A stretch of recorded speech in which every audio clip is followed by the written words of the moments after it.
Në ditë të shënuar, vazhdoni akoma të qëndroni të stacionuar me neve, me televizionin të uta, ku jemi munduar që sot të bëjmë një ditë ndryshe, një emision ndryshe kushtuar kësaj feste të begat. Ne sot në studio kemi personazhe të ndryshme që janë të fushës së islamit. Na përafrojmë më tepër me këtë ditë, me këtë festë. Sot në studio kemi teologun Samir Gjonin. Përshëndetje që pranohet festën dhe me gëzime edhe festën e Bajramit. Me gëzime dhe përshëndetje. Faleminderit, përshëndetje edhe për ju. Urime për gjithë besimtarët e fesë islame, duke lutur Allahun xhaleshanehu që të jetë një festë e cila na bashkon, një festë e solidaritetit, një festë ashtu që më të vërtet i takon të jetë.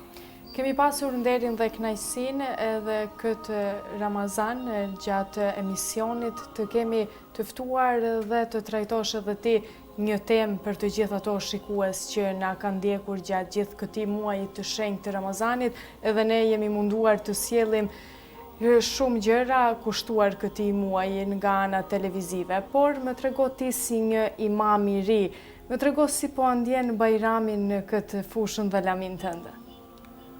Bismillah wa salatu wa salamu ala rasulillah. Falëndrimi qofshin gjithmonë për Allahun xhaleshanehu.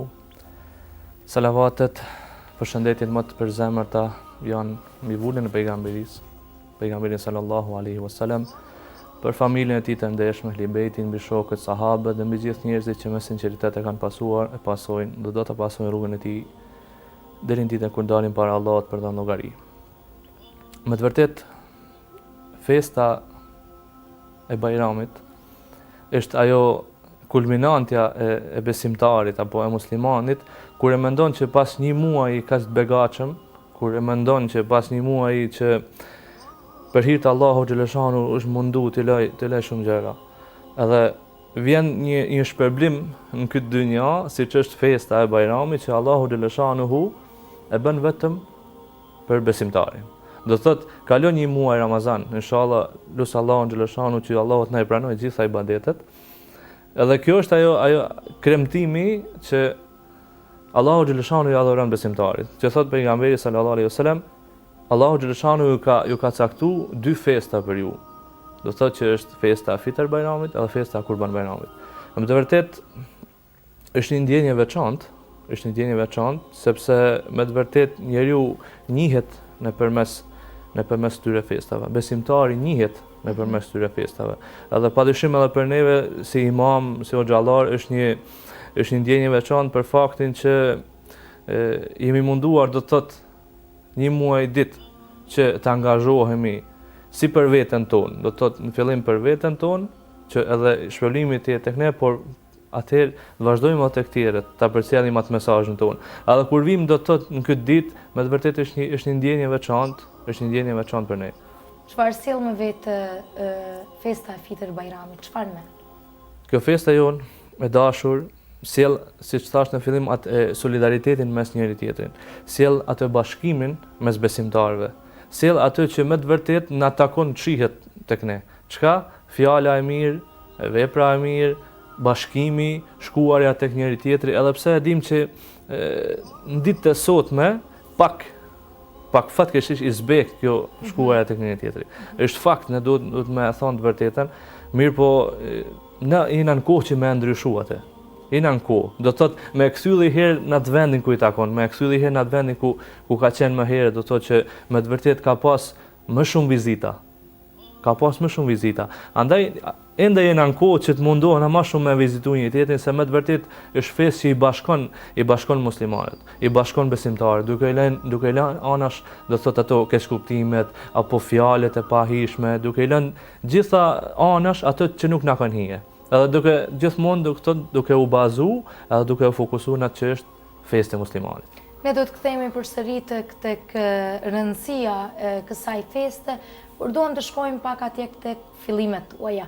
Si erdhe deri në këtë rrugë që të marrësh drejt rrugën e Islamit? Cilat ishin shtysat kryesore? Si vendoset që të shkoni edhe të studioni edhe për teologji? Cilat janë fillimet? Faleminderit për pyetjen. Në fillim, më duhet me thonë patjetër elhamdulillah që Allahu xhaleshanehu më ka mundsu me kenë në rrugën e tij, por që më ka mundsuar me kenë veçanërisht në këtë rrugë. do të thotë në rrugën e atij i cili e flet fjalën e Allahu xhaleshanuhu, në rrugën e atij i cili e flet fjalën e pejgamberit sallallahu alaihi wasallam. Fillimet e mi kanë qenë qysh në moshë të vogël në Mejtep. Do të thotë kur gjyshi im Rahmet Past merrte gjithmonë afër vetes në xhami, në Mejtep, dhe atëherë filloi do të thotë ajo ndjenja për më përkushtu më shumë dhe më shumë. Dhe me këtë rast i porosis të gjithë prindërit që t'i kushtojnë rëndësi shumë mektebit për fëmijët e tyre, se me të vërtetë është një hap që ma vonë kanë më falendëruar shumë. Nëse këtash prindërit i çojnë fëmijët në mektep tek hoxhallar, se elhamdulillah kemi hoxhallar shumë të mirë. Nëse i çojnë në mektep tek hoxhallar, me të vërtetë kanë më apo hajrin më vonë. Edhe siç thash, fillimet e mia kanë qenë qysh në veçli, do të thotë. Andaj edhe vazhdova do të thotë në medrezën Mehmet Fati në Tuz. Ai ishte ajo mosha që nuk din të vendosësh ka do të shkosh. Por elhamdulillah me ndihmën e familjes, me përkrahjen e familjes, ishte ai filloi rrugtimi i medresesë që më të vërtetë për asnjë çast në këtë botë nuk jam pendu. Edhe gjithkujt i kisha thonë që vetëm provoje medresën një herë, vetëm kujtimet e medresës. Pse? Sepse është një mision edhe një jetë më ndryshe. Disa rregulla më ndryshe. Sa ishte sfidues? I ka sfidat e veta, mirë po njeti për hir të Allahu xhaleshanu i lehtëson shumë gjëra. Edhe kur isha në vitin e 3 të medresesë, në vitin e 4, duke analizuar për çështjet e fakultetit, kam thënë me veten time, përderisa Allahu xhaleshanu më ka caktuar me qenë këtë vend, me qenë medrese, unë do të jem ai që do të vazhdoj këtë amanet që Allahu xhaleshanu më ka dhënë. Me vazhdu studimet, po për studime islame. Edhe i vazhdova do të thotë studimet islame në Prishtinë, kam përfundu bachelorin, kam përfundu masterin dhe tash jam do të thotë mbrojtjen e temës së masterit. Çfarë do t'i thoje brezit të ri? Si të duket ty si një imam, si një hoxh i ri, sa janë praktikues të fesë islame? Unë mendoj që në ditët e sotme, elhamdulillah, kur shohim në kohët e namazeve, në xhamia, them elhamdulillah që ka rini shumë me cila është udhzu. Ka rini, elhamdulillah, që është kthy në rrugën e Zotit xhaleshanuhu. Disa gjëra kanë ndryshuar, do të thonë nga e kalumja. Edhe kjo padyshim që është meritë e hoxhallarëve, që në radhë të parë meritë e Allahu xhaleshanuhu, sepse ekzistojnë dy udhëzime. Udhëzimi që është prej pejgamberit sallallahu alaihi wasallam deri tek ne, do të thotë që ja thojmë diku një fjalë të mirë, një këshill të mirë, e thrasim për namaz. Ndërsa udhëzimi që është vula, është udhëzimi Allahu xhaleshanuhu. Ku ja ndriçon Allahu xhaleshanuhu zemrën e tij me udhëzim, nuk ka kush i ta lëkund nga rruga e tij. Ndërsa njerëzit cilët mundohen me veprat e veta me u lëkund nga rruga e Allahut, nuk munden më gjetë udhëzues më të mirë se Allahu xhaleshanuhu. Sepse e ndëgjojnë shpesh që Allahu i largon njerëzit. Do thotë Allahu nuk largon askënd. Njerëzit me veprat e veta plotësohen me qenë të larguar. Andaj edhe nuk munden me gjetë udhëzues më të mirë se Allahu xhaleshanuhu. Mbasi përfundoni studimet, merrni pak edhe detyrën si imam, filloni edhe të jeni aktiv edhe në xhamitë e qytetit. Si ishte kjo për juve, sa ishte vështirë, por edhe sa je adoptuar, sa shpejt? Fillimet e mia ishin qysh nga mosha 18 vjeçare i angazhuar, do të thonë me ndonjë xhuma, me ndonjë ligjerim, qysh nga fshati Kështenj në Kraj. Aty ka filluar çdo gjë, aty ka filluar elhamdulillah misioni. Edhe jam shumë falendërues gjithmonë në vendit Kraja që ne ka dhënë mundësitë, ne ka hap dyrë që me fillu misionin tonë.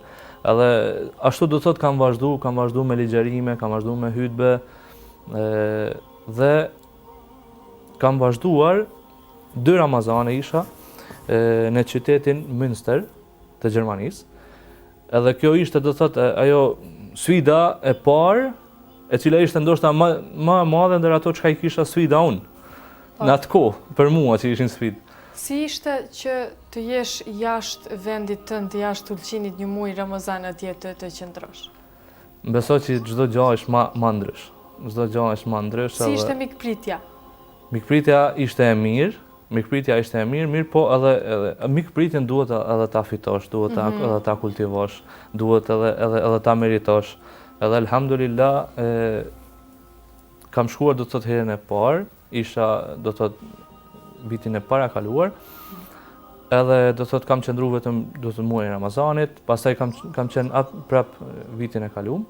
Kam qëndru 3 muaj edhe ka qenë do të thotë një eksperiencë shumë e mirë për mua, sepse kam takuar shumë xhamate të ndryshëm nga çdo vend. Kishte nga Ulqini ndokënd apo jo?